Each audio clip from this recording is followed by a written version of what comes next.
নমস্কার। খবরদার কথা নয়, পরীক্ষা চলে এলো। দ্বাদশ শ্রেণীর ছাত্রছাত্রীদের বলছি, মাধ্যমিক পরীক্ষা শেষ করে পাশ করে 2 বছর পড়াশোনার পর এখন তোমরা প্রস্তুত।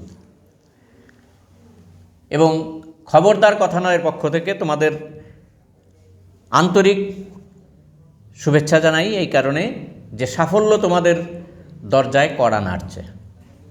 আমরা বেশ কয়েকটা এপিসোড করেছি, তোমাদের সঙ্গে আলোচনাও করেছি। বিভিন্ন জায়গা থেকে আমাদের মতামত দেওয়া হয়েছে, তারা ফিজিক্স সম্পর্কে আরও কিছু জানতে চায়। সেই জন্যই আজকে এ রাজ্যের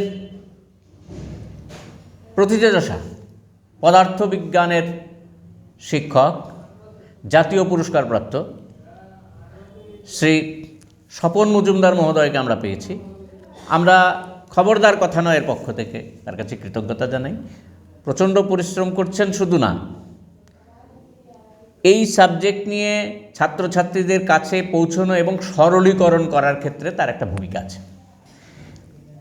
আমরা স্বপনবাবুকে পেয়ে অত্যন্ত কৃতজ্ঞ এবং আমাদের আশা তোমরাও এই দ্বাদশ পরীক্ষায় বসার আগে একটা গুরুত্বপূর্ণ টিপস ওনার কাছ থেকে পেয়ে যাবে। স্বপনবাবু আমাদের শুভেচ্ছা গ্রহণ করবেন আমাদের এখানে আসার জন্য। সরাসরি চলে যাই। দ্বাদশ পরীক্ষা খুব বেশি দেরি নেই, সামনেই রয়েছে, প্রিপারেশন ওদের ঠিক আছে।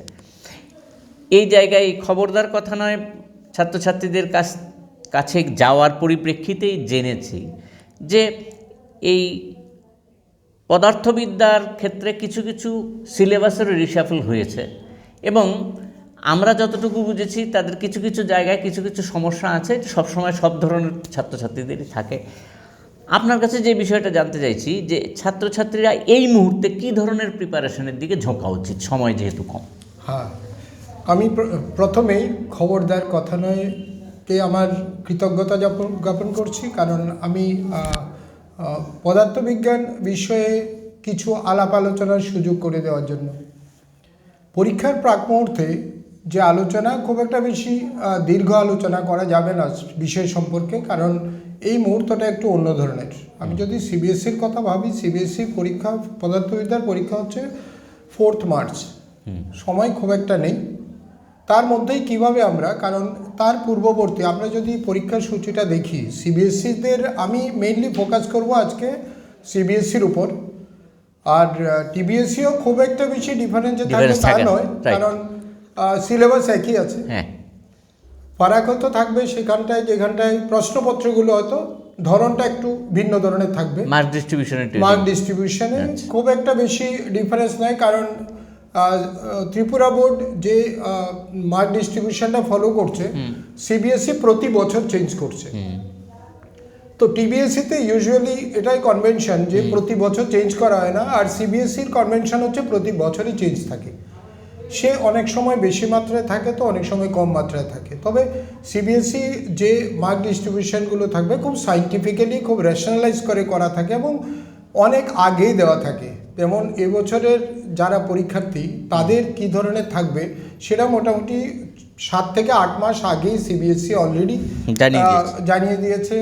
এবং তার সম্পর্কিত যেগুলো স্যাম্পল পেপার, আমাদের মনে হয় যারা ছাত্রছাত্রী আছো তোমরা সবাই দেখেছো যে সিবিএসসি কিন্তু একটা স্যাম্পল পেপার প্রথমে প্রকাশ করলো, আর সিবিএসসিতে কিন্তু পরবর্তী পর্যায়ে আর 2টো স্যাম্পল পেপার দিল। তার মানে এই অবধি আমরা 3টে স্যাম্পল পেপার পেয়ে গেছি এবং নিশ্চয়ই আমরা প্রত্যেকেই 3টে স্যাম্পল পেপার পেয়ে গেছি। এবং যদি নাই পাওয়া হয় তাহলে একাডেমিক ওয়েবসাইটে, সিবিএসসি যে একাডেমিক পোর্টাল, ওই একাডেমিক পোর্টালে স্যাম্পল কোশ্চেন পেপারে এগুলো অ্যাভেলেবেল আছে, তোমরা জেনে নিতে পারো। এটা নয় যে কোনো পাবলিশারের বই থেকে, পাবলিশার এদের থেকেই করা থাকে, খুব বেশি পাবলিশার মুখী হওয়া ঠিক নয়।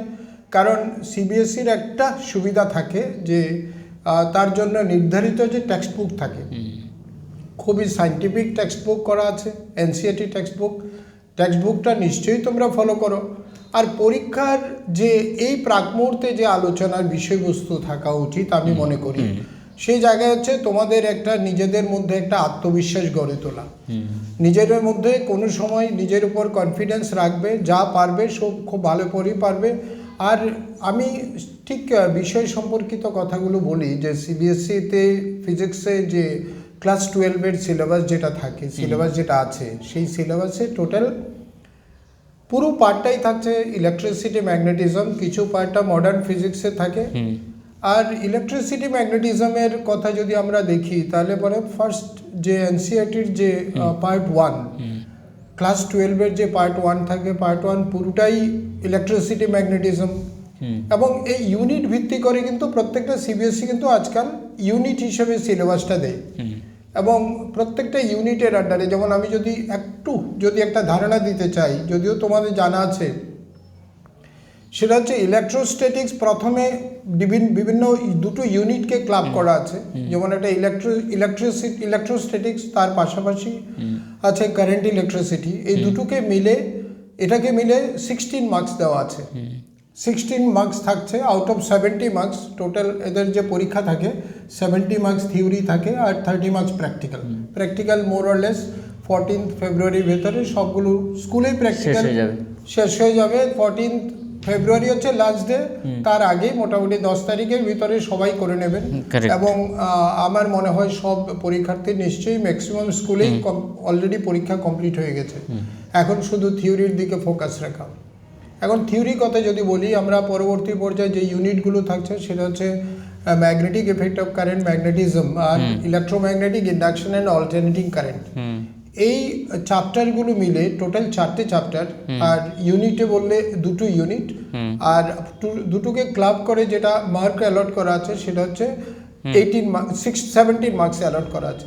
16 মার্কস প্রথম ইলেকট্রোস্ট্যাটিক্স এবং কারেন্ট ইলেকট্রিসিটি মিলে, পরে 17 মার্কস দেওয়া আছে ইলেকট্রোম্যাগনেটিক ইন্ডাকশন, এসি, এবং তার সাথে ম্যাগনেটিজম আর ম্যাগনেটিক ইফেক্ট অফ কারেন্ট মিলে। এরপর যে দেখা যায় তার নেক্সট পার্ট হচ্ছে অপটিক্স। ম্যাগনেটিজমের কিছু অংশ কি বাদ দেওয়া হয়েছে এবার? ম্যাগনেটিজমের এই বছর ঠিক নয়, বাদ তো আগেই দেওয়া হয়েছিল। বাদটা অ্যাকচুয়ালি এই বছর কিছুই বাদ দেওয়া হয়নি, বিশেষ বাদ দেওয়া হয়নি, বাদটা আগেই দেওয়া হয়েছিল। কারণ এটা সিবিএসসি যদিও এটাকে রিডিউস, অনেকে যদিও আমরা বলি যে এটাকে রিডিউস সিলেবাস, সিবিএসসি তাকে রিডিউসড বলে না, সেটা বলা হয় রেশনালাইজ সিলেবাস বলা হয়। কিছু কিছু চ্যাপ্টার কন্টেন্ট থাকে যেগুলো অলরেডি তাদের আগে পড়া আছে। কিছু কিছু সাবজেক্ট যে কন্টেম্পোরারি যে সাবজেক্টগুলো, যেমন ফিজিক্সের সাথে ম্যাথস আছে, ফিজিক্সের সাথে অঙ্ক আছে, তো কেমিস্ট্রি আছে, কেমিস্ট্রি আছে এবং ফিজিক্সের সাথে ম্যাথস থাকে। তো কেমিস্ট্রিতে দেখা যায় কিছু কিছু চ্যাপ্টার থাকে যে খুব একই চ্যাপ্টার রিপিটেশন হয়ে যায়, এগুলো কেমিস্ট্রিতে আছে, তো ফিজিক্সে বাদ দেওয়া আছে, ফিজিক্সে আছে, কেমিস্ট্রি বাদ দেওয়া আছে। তার মানে অ্যাজ এ হোল যে কিছু ডিফারেন্ট চিন্তা ভাবনা করেই করা হয়েছে, ওইভাবেই করা আছে। ইলেকট্রোম্যাগনেটিকের কিছু অংশ বাদ গেছে, ইলেকট্রোম্যাগনেটিক ওয়েভসের কিছু পার্ট আছে, ইলেকট্রোম্যাগনেটিক ওয়েভসের কিছু পার্ট বাদ আছে। আর যে পার্টগুলো বাদ দেওয়া হয়েছে সেই পার্টগুলো মানে আসলে আগে প্রিন্সিপাল অফ কমিউনিকেশন ছিল চ্যাপ্টার, এই প্রিন্সিপাল অফ কমিউনিকেশন বাদ দেওয়াতে তার করেসপন্ডিং যে রেফারেন্স যে পার্টগুলো ছিল এগুলোকে ড্রপ করা হয়েছে। তো ইলেকট্রোম্যাগনেটিক ওয়েভস বলতে তার রেডিয়েশন স্পেকট্রাম এবং তার ফ্রিকোয়েন্সি রেঞ্জ, তার ওয়েভলেংথ রেঞ্জ, তার ইউজ, বাদ দেওয়ার পরিপ্রেক্ষিতে ছাত্রছাত্রীদের কি সুবিধা হচ্ছে না? আমার তো মনে হয় সুবিধাই হবে, বাদ দেওয়া যে ডিপ্রাইভ হওয়ার মতো কিছু, বাদ দেওয়ার পক্ষে সুবিধাই হয়েছে, ছাত্রছাত্রীদের অনেক সুবিধাই হয়েছে। আর নেক্সট যেটা হচ্ছে তার সাথে অপটিক্সকে জুড়ে টোটাল অপটিক্সের ভেতরে থাকছে ওয়েভ অপটিক্স, রে অপটিক্স, অপটিক্যাল ইনস্ট্রুমেন্ট, এই সব মিলে ইলেকট্রোম্যাগনেটিক ওয়েভসকে ক্লাব করে টোটাল 18 মার্কস দেওয়া আছে। আচ্ছা, তো আমরা তাহলে প্রথম 16, এরপর 17, এরপর 18, এরপর দুটো চ্যাপ্টার, 3টে চ্যাপ্টার মিলে 2টো ইউনিট, একটা হচ্ছে dual nature of radiation and matter, আর একটা হচ্ছে অ্যাটমস অ্যান্ড নিউক্লিয়াই। এই দুটো চ্যাপ্টার মিলে 12 মার্কস করা আছে। শোনো, ওরা জানতে চায় যেটা সেটা হচ্ছে যে এই যে রে অপটিক্স, আরেকটা চ্যাপ্টার কিন্তু রয়ে গেল, আরেকটা চ্যাপ্টার হচ্ছে সেটা হচ্ছে সেমিকন্ডাক্টর এন্ড ডিভাইসেস। ওই চ্যাপ্টারে কিন্তু অনেকটা পার্টই বাদ দেওয়া আছে, সেটা ট্রানজিস্টর একটা বড় পার্ট বাদ দেওয়া আছে। সবসময় এটা খুব কমন কোশ্চেন আসতো, এতে করে ওরা ডিপ্রাইভ হয়েছে বলা যায় না, কারণ এর থেকে মানে ডিপ্রাইভ ইন দ্যাট সেন্স যে একটা কনভেনশনাল কোশ্চেন সবসময় থাকতো, আচ্ছা, এটা প্রেডিকশন ছিল সবসময়। এই আচ্ছা। প্রশ্নটা হয়তো এই স্কোপটা এখন পাচ্ছে না। এখন এই যে মানে এই যে রে অপটিক্সের কথা যেটা বললেন, সেখানে কি ওরা লেন্স আর টেলিস্কোপিকের ব্যাপারটা কিছু থাকে? লেন্স আর টেলিস্কোপ যে ব্যাপারটা হচ্ছে, লেন্সের মানে এখন কি করতে পারে ওরা? না, এখন যে এদের দুটো ইনস্ট্রুমেন্ট আছে, একটা হচ্ছে টেলিস্কোপ আর একটা হচ্ছে মাইক্রোস্কোপ। আচ্ছা, একটা মাইক্রোস্কোপ একটা টেলিস্কোপ।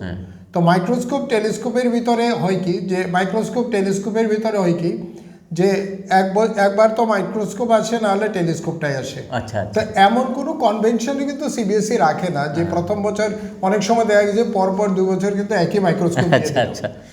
সিবিএসই একটা টিবিএসসিতে যেটা অনেক ক্ষেত্রে রাখে, এটা কিন্তু রিপিটেটিভ নেচারটাকে ডিসকারেজ করা হয় সিবিএসইতে। আচ্ছা। আর সিবিএসই আরেকটা বিষয় থাকে, যেমন এক বছর যে সেটগুলো থাকে, প্রত্যেকটা সাবজেক্টে 3টে সেট থাকে, যদিও তার মধ্যে 80 to 85% একই কোশ্চেন থাকে, কিন্তু তার সিরিয়ালগুলো সিকোয়েন্সগুলো চেঞ্জ করা থাকে।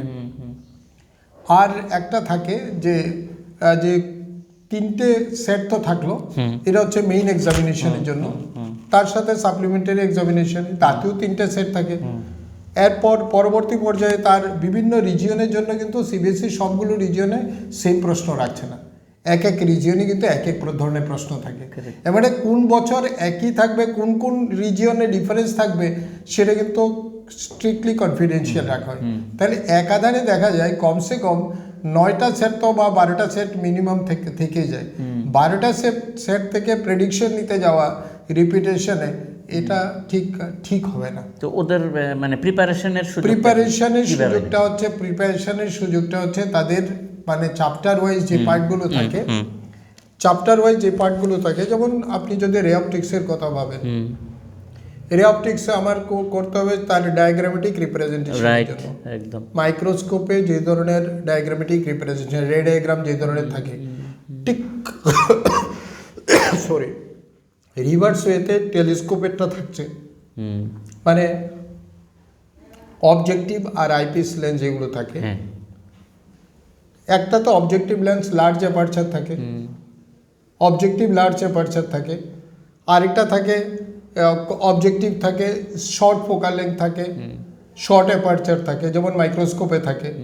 আর টেলিস্কোপে থাকে কি, টেলিস্কোপে দূরের জিনিসগুলো কাছে নিয়ে দেখতে হবে এবং তাকে ক্লিয়ারলি দেখতে হবে, তার মধ্যে ডিফারেন্ট অ্যাডজাস্টমেন্ট থাকে যায়। তো এই অ্যাডজাস্টমেন্টগুলোর উপর কিন্তু মাইক্রোস্কোপে আর টেলিস্কোপ যেটাই বলেন, রে ডায়াগ্রাম তাকে জানতে হবে প্রথমে। তার মধ্যে শুধু ম্যাগনিফাইং পাওয়ার, এখন আর রিজলভিং পাওয়ারটা নেই, রিজলভিং পাওয়ারটা বাদ দেওয়া আছে। শুধু মাইক্রোস্কোপের আর টেলিস্কোপের রিজলভিং পাওয়ারটা নিয়েই পড়তে হয়, জানতে হয় এদের।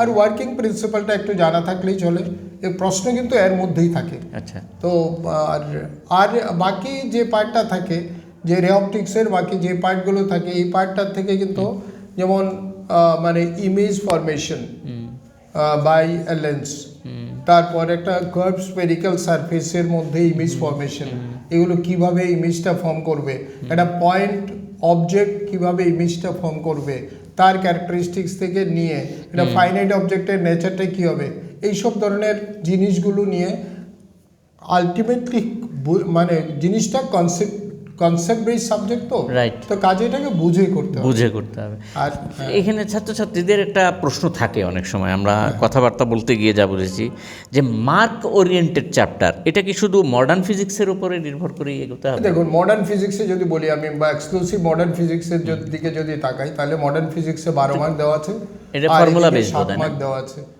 মোটামুটি ফর্মুলা বেসড।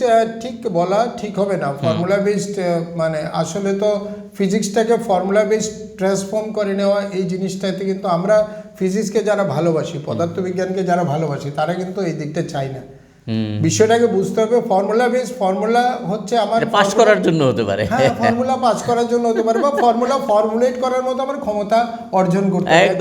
ফর্মুলাটা কিভাবে এসছে, তার মধ্যে কোন কোন কম্পোনেন্টের কি কি রোল এসছে, এবং এই পার্টিকুলার ফ্যাক্টরটার তার ফিজিক্যাল আইডেন্টিটি কি, তার এইটা চেঞ্জ করলে কি এফেক্টটা পড়বে, এই জিনিসগুলো কিন্তু পরীক্ষার আগে বোঝার নয়, সারা বছর বুঝতে ধারাবাহিকতা থাকতে হবে এই জায়গায়। আর ইলেকট্রোম্যাগনেটিক ওয়েভের ক্ষেত্রে যেটা বলছিলেন যে ওদের তো এই মানে সলিডস ইলেকট্রিসিটি বা ইলেকট্রিসিটি ইত্যাদি কিছু একটা থাকে, এক্ষেত্রে তাদের কি কোনো সমস্যা হতে পারে এই চ্যাপ্টারটা থেকে? যদি থাকে আর কি, সমস্যা যদি থাকে। ইলেকট্রোম্যাগনেটিক ইন্ডাকশনে যে পার্টটা থাকে, ইলেকট্রোম্যাগনেটিক ইন্ডাকশনে আছে Faraday's law of electromagnetic induction, Lenz law নিয়ে পড়তে হয়। আর ইলেকট্রোম্যাগনেটিক ইন্ডাকশন যে মানে বিষয়টা যেটা থাকে, তার মানে ইলেকট্রোম্যাগনেটিক ইন্ডাকশন হচ্ছে basically changing magnetic field giving rise to the production of the electric field, এই হচ্ছে তার মূল কনসেপ্ট। তো এটা মাইকেল ফ্যারাডে যেভাবে, মাইকেল ফ্যারাডে কথা যদি ভাবেন, মাইকেল ফ্যারাডে বেসিক্যালি ছিলেন বুক বাইন্ডার, বই উনি করতেন, বই খুব পড়তে ভালোবাসতেন। তো উনি পড়তে পড়তে দেখতেন যে ওনার এইগুলো মানে এই বিষয়ে ইলেকট্রিসিটি ম্যাগনেটিজম সম্পর্কে বইগুলো থাকলে উনি কিন্তু খুব মানে কিছুদিন বেশি রেখে এরপরে বইটা দিয়ে দিতেন। এই হচ্ছে ওনার মানে ইতিহাস। কিন্তু ওনার মানে অদম্য ইচ্ছে ছিল এবং উনি বিভিন্ন ইলেকট্রিসিটির উপর অনেক ওনার অবদান আছে। উনি অনেক গেজেটও করেছেন, আমাদের খুব মানে হেল্পও হয়। সবচেয়ে বড় অবদান আমরা ইলেকট্রোম্যাগনেটিক ইন্ডাকশনে পাচ্ছি, কারণ ইলেকট্রোম্যাগনেটিক ইন্ডাকশন কিন্তু নতুন দিকটা খুলে দিল আমাদের। একদম ঠিক আছে। আরেকটা বিষয়ে মানে তাদের সঙ্গে কথা বলতে গিয়ে আমরা যেটা বুঝেছি আর কি, যে পরীক্ষার হলে প্রশ্নপত্রটা পাওয়ার পর এই যে অ্যান্সার করার যে একটা পদ্ধতি থাকে, আপনি খাতা দেখতে গিয়ে যেটা আমরা যারা এক্সামিনার তাদের সঙ্গে কথা বললে যেটা বুঝে, প্রথম কোশ্চেনটা যদি উত্তরটা অসাধারণ হয় তাহলে ছাত্র মানে শিক্ষকের উপর একটা প্রভাব ফেলতে পারে ছাত্র। অনেক ক্ষেত্রে দেখা যাচ্ছে যারা কোনো জায়গায় তাদের ইগো ক্ল্যাশ করে। কোনো একটা জায়গায় আপনার ফিজিক্সের ব্যাপারে একটা ম্যাথমেটিক্যাল পোর্শনে গিয়ে যদি অঙ্কটা ও এড়িয়ে গেলে পরে করার চেষ্টা করলেই পারে, কিন্তু এটার জন্য অনেকটা সময় নষ্ট করে ফেলে। এদের কি কোনো রকম এই সমস্যা থেকে বেরিয়ে আসার আসলে সিবিএসসিতে যে নর্মস বা ত্রিপুরা বোর্ডে একই নর্মস আছে এখন, এটা ত্রিপুরা বোর্ডে চালু করে দিয়েছে। এটা হচ্ছে মানে 10:30 থেকে যে পরীক্ষা শুরু হয়, 10:30 থেকে 1:30 3 ঘন্টার পরীক্ষা থাকে। ওদের কিন্তু অ্যান্সার বুকটা দেওয়া হবে 10টায়, আর 10:15 কিন্তু 10:15 কিন্তু এদের কোশ্চেন পেপার দেওয়া হবে। তাহলে 10:15 থেকে 10:30 15 মিনিট কিন্তু থরলি কোশ্চেনটা পড়তে হবে। কোশ্চেনটা পড়ার সময় সিকোয়েন্সিয়ালি আমি যদি মানে ওই জায়গায় যদি আমি মানে ছাত্রছাত্রীদের জন্য আমি বলতে চাই যে ব্যাপারটা হচ্ছে কি, ওদের কিন্তু স্ট্রাকচারাল যে ফর্ম সেটা হচ্ছে 5টা সেকশন থাকে। সেকশন এতে থাকছে এমসিকিউ আর অ্যাসেশন রিজনিং, টোটাল 16টা প্রশ্ন থাকে। 16টা প্রশ্নের ভেতরে 12টা প্রশ্ন হচ্ছে এমসিকিউ ডিরেক্টলি, আর 4টে অ্যাসেশন রিজনিং। আমি বলবো প্রাথমিক পর্যায়ে ওই সময়ে যে সময় ওরা 15 মিনিট সময়টা পাবে, ওই 15 মিনিটে এই দিকে না তাকানোটাই বেটার। প্রথমত এই জিনিসটা, কারণ এমসিকিউ সম্পর্কে দেখতে গেলে এমসিকিউ এক এক ধরনের পার্সপেক্টিভে থাকে। বা এরা অনেকে যারা জয়েন্ট এন্ট্রান্স, জেই মেইনস বা যারা নিটের জন্য প্রিপেয়ার করে, এদের জন্য কিন্তু এমসিকিউ বা অ্যাসেশন রিজনিং খুব একটা বেশি প্রবলেম হওয়ার কথা না, সমস্যা না। অন এন অ্যাভারেজ বলছি না, যারা এটা হয়তো সবার জন্য না, হয়তো কিছু ছাত্রের জন্য, ভালো ছাত্রদের জন্য যে এই পোর্শনটা খুব একটা বেশি অসুবিধার কারণ হবে তা তো নয়। তার সেকশন বিতে 5টা প্রশ্ন থাকে, আর সেকশন সিতে থাকে 7টা প্রশ্ন, যেটা 3 মার্কের থাকে, 2 মার্কের থাকে সেকশন বিতে। আর সেকশন ডিতে থাকে কেস বেসড কোশ্চেন বলি আমরা। এর মধ্যে আবার কেস বেসড কোশ্চেনের ভেতরে 4 মার্কস করা থাকে, 2টো কোশ্চেন থাকে, একটা প্যারাগ্রাফ থাকে, তার সাথে প্রশ্ন থাকবে। তো এই প্যারাগ্রাফগুলো নর্মালি ইউজুয়ালি এমন ধরনের থাকে যে এগুলো একটা ধরুন মানে এমন নয় যে এটা ইংলিশ কম্প্রিহেনশন টাইপ। কম্প্রিহেনশনে কি থাকে যে নর্মালি তার অ্যান্সারগুলো কিন্তু প্যারাগ্রাফে পাওয়া যায়। প্যাসেজটাতে কিন্তু ওই ধরনের কিছু থাকবে না। প্যাসেজটার মূল লক্ষ্য হচ্ছে এটাকে আমরা বলি কম্পিটেন্সি বেসড কোশ্চেন। আজকাল কিন্তু এখন কিন্তু আমাদের যেমন নতুন এডুকেশন পলিসি বা সিবিএসসি তার ধাঁচে যেভাবে আগের থেকেই করছে অবশ্য সিবিএসসি, যে আমরা রোড বেসড যে কনভেনশনাল মেথড, মানে যে ব্যাপারটা থাকে যে মাগ অ্যান্ড ভমিট, মানে আগে পরীক্ষার আগে শিখলো, এরপরে ওইটা পরীক্ষার সময় দিল তো পরীক্ষার পরে ভুলে যাও, এই পদ্ধতিতে কিন্তু ফিজিক্সটা তো হবে না। তো কোনো সাবজেক্টই নয়, ফিজিক্স তো হয়ই না। আর ওই কেস বেসড কোশ্চেনগুলো এমন থাকে, এটা প্রশ্নগুলো কম্পিটেন্সি বেসড থাকে, তার মানে এটা জিনিসটা এমনভাবে থাকবে খুব ফ্যামিলিয়ার জিনিস আনফ্যামিলিয়ার সিচুয়েশনে প্রজেক্ট করা হয়। তার মানে প্রথম যে কথাটা বললেন সেটাই ঠিক, যে ফিজিক্সটা শুধু পড়ার জন্য না, বুঝে বুঝে করতে যেতে হবে। আর এই যে মানে 4 মার্কের যে প্রশ্নগুলো থাকবে, এই প্রশ্নগুলো কিন্তু প্যাসেজটা পড়বে, তার সঙ্গে থাকবে। আর এরপর থাকে 5 মার্কসের 3টে প্রশ্ন থাকে।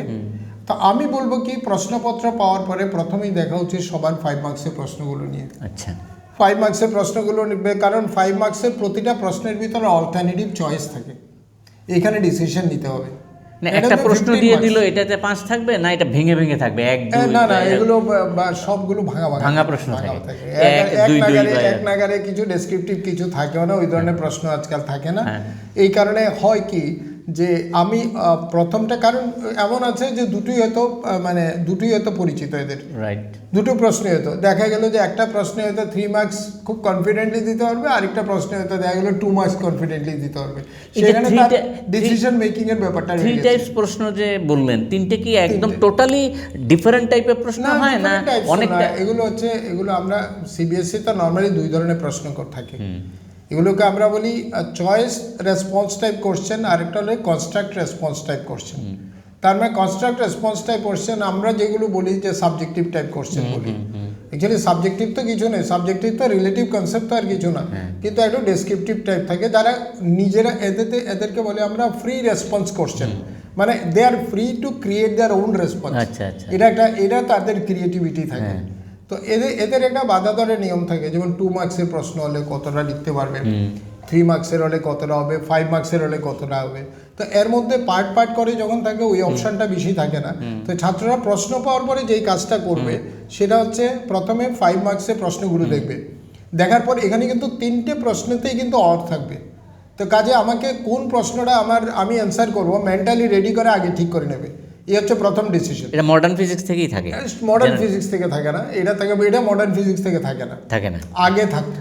আচ্ছা, এখন থাকে কি, এটা থেকে আমি যে 16, 17, 18 বললাম 3 ধাপে, এই 3 ধাপের ভিতরে 3টা প্রশ্ন থাকবে। আচ্ছা, মানে প্রথম প্রশ্নটা থাকবে ইউজুয়ালি, আমি জানি না এটা আমার প্রেডিকশন না এই ধরনের ঠিক না, তবে আমার স্টাডি যতটা রিভিল করে সেটা হচ্ছে প্রথম প্রশ্নটা থাকবে, প্রথম বা দ্বিতীয় বা তৃতীয় যাই প্রশ্ন থাকে সেটা হচ্ছে একটা হচ্ছে যে ইউনিটে 16 মার্ক দেওয়া আছে কারেন্ট ইলেকট্রিসিটি ইলেকট্রোস্ট্যাটিক্স, তার থেকে এটা 5 মার্কস থাকবে। Magnetism magnetic effect of current, alternating current, electromagnetic induction, এই দুটো পার্ট করা থাকে। তার মানে কেউ যদি আমি ইলেকট্রোম্যাগনেটিক ইন্ডাকশন এসি করি, তার মানে এটার থেকে আমি 5 মার্কসের একটা প্রশ্ন পাওয়ার একদম মোটামুটি ধরাই যাবে, এটার থেকে একটা থাকবে। ইলেকট্রোস্ট্যাটিক্স যদি ধরি, ইলেকট্রোস্ট্যাটিক্স থেকে একটা ইনভেরিয়েবলি থাকবেই। আরেকটা প্রশ্ন থাকবে অপটিক্স থেকে একটা প্রশ্ন থাকবেই, সেটা হচ্ছে 5 মার্কসের এই 3টা প্রশ্ন এই জায়গার থেকে মোটামুটি থাকে। এটা যদি খুব এক্সেপশন না হয়, এটাই মোটামুটি। যদিও সিবিএসসিতে রিপিটেটিভ ব্যাপারটাকে ডিসকারেজ করা হয়, এটাকে এইভাবে নেওয়াটা ঠিক নয়, কিন্তু এই জিনিসটা কিন্তু আমরা দেখি সবসময়, মানে এইভাবেই এটাই ট্রেন্ড ভাবা যেতে পারে। আরেকটা দিক, আমি যখন প্রস্তুতি বলছি, প্রশ্ন পাওয়ার পরে প্রথম দেখবে সেকশন ই, রাইট, এরপর দেখবে সেকশন সি। আমার প্যারাগ্রাফ পড়ার জন্য এত সময় দিয়ে এখন সি দেখলাম, সি এর থেকে আমার ডিসিশন মধ্যে, সি এর মধ্যে একটা ইন্টারনাল চয়েস টাইপ কোশ্চেন থাকে, রাইট, একটা ইন্টারনাল চয়েস থাকবে সি এর গ্রুপ সি এ, একটা ইন্টারনাল চয়েস থাকবে গ্রুপ বি, আর 3টে ইন্টারনাল চয়েস। তাহলে ইন্টারনাল চয়েসগুলো আমি আগে পড়বো, এখানে ডিসিশন নিতে হবে আমি কোনটা আগে করবো। তার মধ্যে আমার মোটামুটি আমি তাহলে 5 এর পরে 3 যদি হয়, আমার 5-এ 15 মার্কস আমার এখানে হয়ে গেল, আর 21 মার্কস হয়ে গেল, তাহলে 15 আর 21 মিলে আমার 36 মার্ক আমার কমপ্লিট হয়ে গেল, মানে 50% মার্কের মোটামুটি আমি কনফিডেন্স নিয়ে নিলাম। এবার 2 মার্কসে যাই, 2 মার্কসে আমার 5টা প্রশ্ন, 2 মার্কসে 5টা প্রশ্নে 10 মার্ক থাকছে, এখানে আবার ইন্টারনাল চয়েসটা ঠিক করে নিলাম। এইগুলো করার পর আমি যদি আরও সময় থাকে, এবার আমি আমার মানে ওইটা প্যারাগ্রাফ বেসড কোশ্চেনের জন্য ওরিড হয়ে লাভ নেই, এটার মধ্যে আর এটা একটা ইন্টারনাল চয়েস থাকবে, বাকিগুলো মানে থাকবে, বাকিগুলো কম্পালসারি থাকবে। এরপর আমি চলে যাব এই এমসিকিউগুলি। এই সময়টা আমি দেখবো যে এমসিকিউগুলোর মধ্যে যে অপশনটা কারেক্ট আছে আমি ঠিক করতে পারি, ঠিক করে নিলাম, রাইট, ঠিক করে নিলাম। এরপর আমি প্রশ্নটা কিন্তু আমি উত্তরগুলো আমি আর সিবিএসসিতে কিন্তু এমন কোনো কনভেনশন নেই যে আমরা সিরিয়ালি সবগুলো উত্তর করতে হবে। টিবিএসসিতেও নেই। না, টিবিএসসি তো নেই। কাজে এটা আমার মনে হয় 5 মার্কস প্রশ্নগুলো আগে করে দেওয়া বেটার, এতে বেশি সময়। আর একটা জিনিস মাথায় রাখতে হবে যে অন অ্যান অ্যাভারেজ প্রতি সেকশনের জন্য, যেমন সেকশন ইতে আমার 5 মার্কের 3টা প্রশ্ন, তো সেখানে 15 মার্কসের প্রশ্ন। আমাকে সময় রাখতে হবে, কিন্তু আমি উইদিন হাফ অ্যান আওয়ার এটা কমপ্লিট করে ফেলবো। টার্গেট থাকবে ফার্স্ট হাফ অ্যান আওয়ারে আমি মোটামুটি এটা কমপ্লিট করবো। তার মধ্যে 10 মিনিট যদি বেশি যায় তাতে অসুবিধা নেই, তার বেশি যাওয়াটা ঠিক না। একদম বাড়তি লেখার সুযোগ থাকলে, যদি মনে হয় বাড়তি লেখার জন্য বাড়তি কোনো কিছু, মানে প্রত্যেকটা জিনিস যখন কোনো প্রশ্নে যখন দ্বিধা থাকবে তখন দেখতে হবে প্রত্যেকটা প্রশ্ন যে করা হয়, প্রশ্ন করার পেছনে মূল পেপার সেটারের কিন্তু একটা মূল কারণ থাকে, তার একটা ভিত্তি থাকে যে ছাত্ররা কোনো কিছু সম্পর্কে পড়লো কিনা, তাদের সম্যক জ্ঞান আছে কিনা, সেটা যাচাই করার জন্য প্রশ্নটা দেওয়া হয়। ছাত্রছাত্রীদের বেকায়দায় ফেলার জন্য। তো কাজে আমাকে দেখতে হবে, আমি যদি কনফিউজ থাকি কোন একটা প্রশ্নে, তাহলে ওই প্রশ্নটা পার্টিকুলারলি ওই প্রশ্নটা উত্তর করতে গেলে আমি যদি কোথাও দ্বিধাগ্রস্ত হই, তখন দেখতে হবে এই প্রশ্নটা কেন করা হলো, কি জানতে চাইছে আমার থেকে। আমি জাস্ট ওইভাবে যদি চিন্তা করি, অটোমেটিকলি তার অ্যান্সারটা প্রিসাইজ ওয়েতে পেয়ে যাওয়া যায়। আর অ্যান্সার সিবিএসসিতে অ্যান্সার করার সময় ঠিক স্টেপ ওয়াইজ অ্যান্সার করা উচিত। যেই পার্টগুলো পার্টে করা আছে এগুলো আলাদা আলাদা প্যারাগ্রাফ মেনটেন করে করা উচিত। কারণ হচ্ছে প্রত্যেকটা 5 মার্কসের প্রশ্ন এমনই হবে যে 1+ মার্কিং স্কিম হয়তো থাকবে, 3 মার্কসের প্রশ্ন মার্কিং স্কিম একবার থাকবে, half plus half 1, list count half থাকে, হাফের কম হয় না, 1 হতে পারে বা 2 মার্কস হতে পারে। মোটামুটি একটা আন্দাজ করা যায়। যদি মেনশন না থাকে, অনেক সময় মেনশন করা থাকে, মেনশন না থাকলে মার্কিং স্কিমে থাকে। প্রত্যেকটা পার্টের অ্যান্সার যাতে ডিস্টিংক্টলি আলাদা আলাদাভাবে রাখা হয়। আর তাও যদি না থাকে ওরা ডিপ্রাইভড হবে না। প্যারাগ্রাফে যদি দেয়, এটা এক্সামিনারের দায়িত্ব থাকবে, উনি ভেতর থেকে গিয়েও কিন্তু কারেক্ট, কোনোটা ইনকারেক্ট করলে you need not to be worried about that one. কারণ কোনো কিছু মানে ভুল লিখলে তার জন্য নেগেটিভ মার্ক থাকে না। রাইট। ছাত্রছাত্রীদের একটা জায়গায় মানে প্রশ্ন থাকে, আমাদের কথা বলতে গিয়ে যাবে, রোটেশন চ্যাপ্টারটা কি তাদের কাছে একটু সমস্যা সৃষ্টি করে? রোটেশন তো 11 ক্লাস 11। হ্যাঁ 11 ওখান থেকেই কি কোনো কিছু থাকবে না? না 11 থেকে ক্লাস 11 সেটা জয়েন্টের জন্য। জয়েন্টের কি থাকে? জয়েন্টে থাকে অ্যাকচুয়ালি, হয়েও গেছে পরীক্ষা। হ্যাঁ, ব্যাপারটা হচ্ছে কি রোটেশন এমন একটা চ্যাপ্টার যারা ভবিষ্যতে যারা দেবে তাদের জন্য। রোটেশন এমনই একটা চ্যাপ্টার, রোটেশনের মেকানিক্সে প্রবলেম ফেস করে না এমন কেউ নেই, সবারই প্রবলেম ফেস করতে হয়। কারণ একটু এটা একটু অন্য টাইপের না, জয়েন্টের ভিতরে মানে এর এক্সটেন্টে যে এক্সটেন্ট অবধি তার প্রিপারেশন করতে হবে, যে স্তর অবধি প্রিপারেশন করতে হবে, সেই প্রিপারেশন করতে গেলে যে নলেজগুলো দেখতে হবে সেগুলো হচ্ছে মেইনলি হচ্ছে তার প্রথমে দেখতে হবে তার মেকানিক্সের তার বেসিক ফাউন্ডেশনটা ক্লিয়ার আছে কিনা, সেটা দেখতে হবে। তার কাইনেমেটিক্সে পুরো তার মানে কিনেমেটিক্সে যদি থাকে ঠিক মতো, তার মধ্যে নিউটনস লস অফ মোশনকে ইনকর্পোরেট করতে পারে কিনা, তার মধ্যে ওয়ার্ক এবং এনার্জির পার্টগুলো ইনকর্পোরেট করতে পারে না। সবচেয়ে বড় কথা হচ্ছে এই জিনিসগুলো থ্রু সার্কুলার মোশন যদি ইমপ্লিমেন্ট করে তাহলে রোটেশনাল মোশন। বেসিক্যালি সার্কুলার মোশনটা ওরা আগেই পড়ে। একটা বডি মুভ করবে সার্কেলে, একটা সার্কেল মানে একটা প্লেনে মোশন। আমরা যখন একটা পয়েন্ট মুভ করে, সার্কেলে কিন্তু একটা পয়েন্ট মুভ করবে, একটা বডি মুভ করবে না। আমি আর সার্কেলে মুভ করতে, I cannot have a circular motion.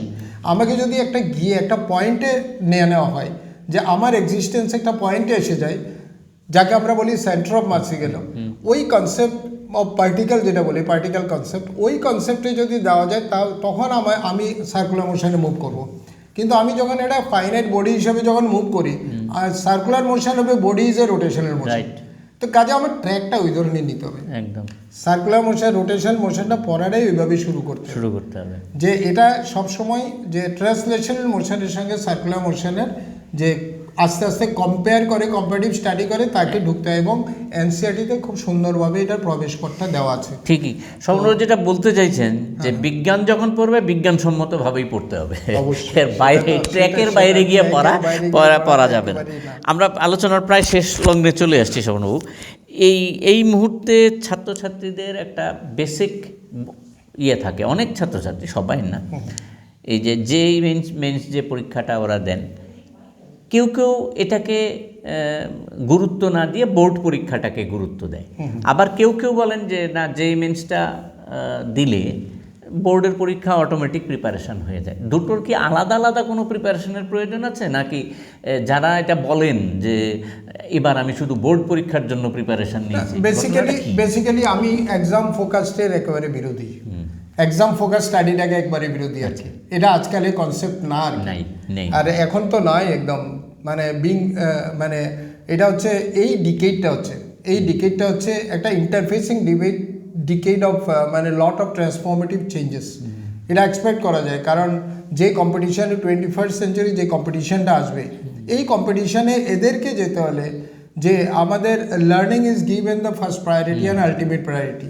তো এখানে কিন্তু আমরা যদি লার্নিং অপরচুনিটি, আমরা অ্যাসেসমেন্ট, এখন আগে একটা সময় ছিল যে বোর্ড এক্সাম, ঠিক আছে, বোর্ড এক্সাম কি অ্যাসেসমেন্ট অফ লার্নিং, মানে সে কতটা শিখলো সেটা আমরা যাচাই করব board exam time and examination. কিন্তু তার প্রতিনিয়ত যার প্রিপারেশনের সময় স্কুলে যে পরীক্ষাগুলো থাকবে, এগুলো হবে স্কুলে পরীক্ষাগুলো থাকবে অ্যাসেসমেন্ট ফর লার্নিং, টিচারের জন্য হবে অ্যাসেসমেন্ট ফর লার্নিং। আমি যদি অ্যাসেস করি, আমার অ্যাসেসমেন্টের মধ্যে কিন্তু তার একটা শেখার একটা সুযোগ থাকতে হবে। যদি না থাকে তাহলে কিন্তু এই assessment not a correct, assigning mark is not the part of the assessment. এই কারণে এক্সাম ফোকাস স্টাডি তো মোটেই না। এক্সাম ফোকাস স্টাডির জন্য আমি মনে করি না, সাবজেক্টটা যদি যারা করে থাকে ওর জন্য mode of assessment is not any bar. একদম সেই ক্ষেত্রে আমরা বলতে পারি যে সেটা আপনি জয়েন্ট এন্ট্রান্সে যদি ধরি, আমরা যে প্রশ্নপত্রগুলি যে নমুনা থাকে, এখন কিন্তু সিবিএসই প্রশ্নে কিন্তু এই নমুনা প্রশ্নগুলো ঢুকিয়ে দেওয়া হয়েছে অলরেডি। এই যে আমি 16 মার্কসের কোশ্চেন বললাম প্রথম সেকশন, এতে 12টা এমসিকিউ থাকে। ওই 12টা এমসিকিউ এবং তার যে সঙ্গের যে অ্যাসারশন রিজনিং টাইপ যেগুলো থাকে, 4টে প্রশ্ন থাকে, এগুলি কিন্তু প্রধানত মেইনসে থাকে। তো প্রশ্নের হয়তো ডিফিকাল্টি লেভেলটা হয়তো ডিফারেন্ট, কারণ বোর্ডে তো জেনারেল হবে, তো এটা তো কম্পিটিটিভ এক্সামিনেশন। আমি যদি মনে করি এটা ইজি, তাহলে তো এটা ভুল কনসেপ্ট, কারণ এটার পার্সপেক্টিভটা দেখতে হবে। এটা কি কারণে বোর্ড এক্সামিনেশন তো ইন জেনারেল, এটা নট নেসেসারিলি এটা তো আমি কম্পিটিশন, এটা তো আইআইটির ইয়ে হচ্ছে না, বা এনআইটির অ্যাডমিশন হবে না, বা কোনো একটা প্রিমিয়ার ইনস্টিটিউশনে যে মানে ওরা ইঞ্জিনিয়ারিং পড়বে তার জন্য দক্ষতা আছে কিনা যাচাই করার ডিফিকাল্টি লেভেল। এখন দেখুন, আমরা যদি দেখি ব্লুমস ট্যাক্সোনমি, যদি দেখি, যেমন সিবিএসই খুব সুন্দরভাবে ডিফাইন করে দিল। সিবিএসই যে প্রশ্নপত্রটা থাকবে তার মধ্যে 38% প্রশ্ন থাকবে রিমেম্বারিং অ্যান্ড আন্ডারস্ট্যান্ডিং থাকবে। মানে যেটা রিমেম্বারিং হচ্ছে যেগুলো রিকল করে লিখবে, ডিফাইন করবে, লিস্টিং করবে, এই ধরনের থাকবে, এই ধরনের প্রশ্ন। 38% প্রশ্ন থাকবে আউট অফ 70 মার্কস। 38% প্রশ্ন থাকবে রিমেম্বারিং অ্যান্ড আন্ডারস্ট্যান্ডিং টাইপ, আর 30% কোশ্চেন থাকবে, মানে 32% কোশ্চেন থাকবে অ্যাপ্লিকেশন বেসড, যাদেরকে আমরা বলি নিউমারিক্যাল থাকে। নিউমারিক্যালও হতে পারে, তার মধ্যে এমন হতে পারে যে সেটা মানে কোনো ফিজিক্যাল সিচুয়েশনকেও ধরতে হবে, নট নেসেসারি নিউমারিক্যাল। কারণ এটা একটা রং কনসেপ্ট আছে যে আমরা যদি মানে ফিজিক্সটাকে অঙ্ক দিয়ে ম্যাথামেটিক্স থ্রুতে যদি আমরা যদি এক্সপ্লেন করতে যাই, ফিজিক্স তার on identity, reality, mathematics in reality is physics. Very simple. Mathematics হচ্ছে আমাদের জন্য একটা, ফিজিক্সের জন্য একটা স্ট্রং ল্যাঙ্গুয়েজ হচ্ছে। আমরা দুটো ল্যাঙ্গুয়েজ ইউজ করছি means of communication, English, Bengali, যে মিডিয়াম অফ ইনস্ট্রাকশন দিল, তার পাশাপাশি আরেকটা স্ট্রং ল্যাঙ্গুয়েজ থাকে, সেটা হচ্ছে ম্যাথস। তো ম্যাথস আর ল্যাঙ্গুয়েজে স্ট্রং না হলে তো আমি এক্সপ্রেশন করবো কী করে, আমি ভেরিফাই করবো কী করে, ফিজিক্যাল কনসেপ্ট যেটা আছে, মানে আমরা যে আমাদের যে 5টা সেন্স বলি, সেন্স যে মানে ইয়ে থাকে, তার মধ্যে 6 সেন্স বলি আমরা কমন সেন্স। এই কমন সেন্সটা হচ্ছে ফিজিক্স। আচ্ছা, ন্যাচারাল সায়েন্স, এটা এই কারণে আমরা ন্যাচারাল সায়েন্স বলি। ইট ইজ অবভিয়াস যেটা বলি সে দ্যাট ইজ ফিজিক্স। সুতরাং ভয়ের কোনো সুযোগ নেই, ভয়ের তো সুযোগ নেই। তার পাশাপাশি আমি আরেকটা জিনিস বলতে চাই এই জায়গায়, যে আমি যখন 38% বলছিলাম, আর 32% হচ্ছে অ্যাপ্লিকেশন বেসড প্রশ্ন, আর 30% কোশ্চেন থাকে সেটা হচ্ছে analysis, evaluation and creative type প্রশ্ন। এখানে হচ্ছে 30% কোশ্চেন থাকবে মানে সিবিএসই প্রশ্নে। আর যখন কম্পিটিটিভ এক্সামিনেশন হবে, কম্পিটিটিভ এক্সামিনেশনে কিন্তু ওই 30% কিন্তু 80% স্কোপটা নিয়ে নেবে। এই কারণে মনে হয় যে জেই মেইনসের যেটা আসলে সবার ধরন সব জায়গায় আছে, সাবজেক্টে বিভিন্ন রূপে আসছে। কারণ আমরা যেমন কোনো একটা মানে কোনো একটা করি কি কোনভাবে আমরা দেখবো, কোন পার্সপেক্টিভে দেখবো, ওই দিকে আছে। তো কাজে আমরা যখন বোর্ড করি, বোর্ড কিন্তু ব্যালেন্সড ওয়েতে দিল। দেখুন আপনি 38% রিমেম্বারিং আন্ডারস্ট্যান্ডিং টাইপের প্রশ্ন দিচ্ছে, 32% দিচ্ছে অ্যাপ্লিকেশন টাইপ, এবং 30% দিচ্ছে অ্যানালাইসিস, ইভ্যালুয়েশন এবং তার ক্রিয়েটিভ টাইপ। তো এটাকে আমরা বলি হায়ার অর্ডার থিং, হটস বলি আমরা। Higher order thinking skill. তো এখন যখন কোনো কম্পিটিটিভ এক্সামিনেশনে আসবে তখন কম্পিটিটিভ এক্সামিনেশন ওই পার্টের আধিক্যটা তার বেশি থাকে।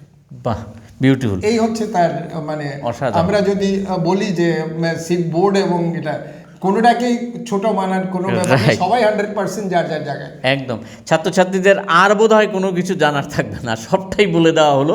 এবার আমাদের খবরদার কথানোর কাছ থেকে একটি প্রশ্ন রাখছি স্বপনবাবুর কাছে, সেটা সর্বশেষ কি পরামর্শ দেবেন ছাত্রছাত্রীদের সামনে পরীক্ষা?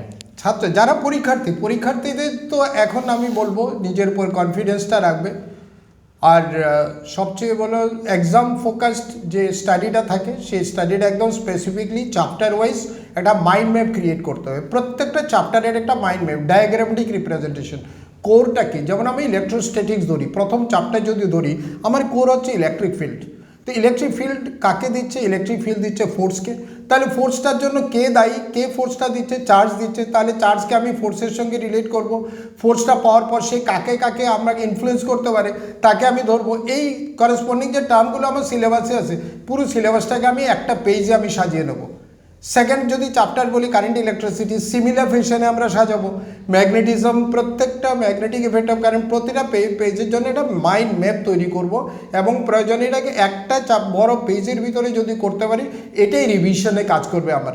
এখান থেকে বুঝতে হবে কোন পার্টটা আমার বুঝতে, প্রত্যেকটা চ্যাপ্টার, যেমন chapter 2 electrostatics, that electric potential. তো potential is connected to the energy and potential is connected to work done. তো কাজে আমি যখন ওয়ার্ক ডান আর তার সঙ্গে দেখবো তার করেসপন্ডিং টার্মগুলি অটোমেটিকলি পারসিভ হয়ে যাবে। এইভাবে যদি প্রত্যেকটা চ্যাপ্টারের জন্য আলাদা আলাদা মাইন্ড ম্যাপ করতে পারি তাহলে কিন্তু এটাকে আমরা বলি আর্ট ইন্টিগ্রেটেড লার্নিং। দুই ধরনের লার্নিং থাকে, একটা হচ্ছে পারফর্মিং আর্ট, এটাও আমি পারফর্মিং আর্ট, আর যেটা কথা বলা বা কারোর সঙ্গে আমি ডায়াগ্রামেটিক রিপ্রেজেন্ট করলাম ওই ডায়াগ্রামেটিক রিপ্রেজেন্টেশন এটা মাইন্ড ম্যাপ তৈরি করে নেওয়া। এরপর তার সাথে সাথে কী থাকবে, কোন কোন বিষয়গুলো আমাকে যারা কোন জায়গার উপর আমার মানে ভালো করা আছে এবং কোন কোন কি ওয়ার্ডগুলো আমাকে আগে ধরে নিতে হবে। এবং আমি সিলেবাসটা দেখব, কারিকুলামে যে টার্মগুলো আছে ওই টার্মগুলোর সঙ্গে রিলেটেড সবগুলো আমার করা আছে কি না। বই আমার কি দেখাচ্ছে সেটা দেখাচ্ছে, বইয়ের মধ্যে শুধুমাত্র সীমাবদ্ধ না থাকা, তার বাইরের জন্য যেসব sample paper, various sample paper available আছে, অনলাইনে অনেকগুলো ফ্রিলি অ্যাক্সেসিবল আছে, সবগুলো করা যাবে। বা বই প্রকিউর করা, ফিজিক্যালি যেগুলো ম্যাটেরিয়াল আছে তাই সেগুলো রিভাইজ করে টাইম বাউন্ড করা।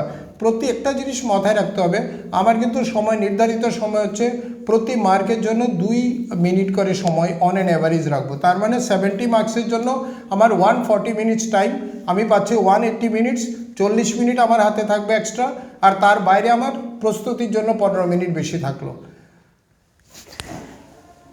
কি সুন্দরভাবে তোমাদের সামনে এটা নিয়ে আসা গেল এবং আমরা অবাক হয়ে আমি নিজে শুনছিলাম যে মনে হচ্ছে আমি পরীক্ষার্থী। সুতরাং তোমাদের কাছে আর কোনো সমস্যা আছে বলে আমাদের মনে হচ্ছে না।